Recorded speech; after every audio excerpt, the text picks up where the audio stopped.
How to animate the objects in KineMaster. Now, in order to animate, you just simply need to open the clip which you would like to edit in KineMaster. After importing or opening the clip which you would like to edit, you just simply need to select the object or the image which you would like to animate in KineMaster. For example, I will be tapping into this one. Just simply tap to any of the layers or clip which you like to animate like this. Then you will directly get this option of in animation, overall animation and out animation in a row. Just simply select which type of animation you would like to do. For example, I want to do overall animation in this image. That's why I will select overall animation, and after that you can select any of the animation from this section and you can apply it to the object or image.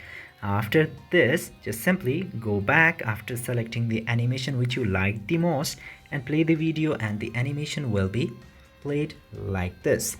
I hope you understood all of the process to animate an object or image in KineMaster. If yes, don't forget to hit that subscribe button.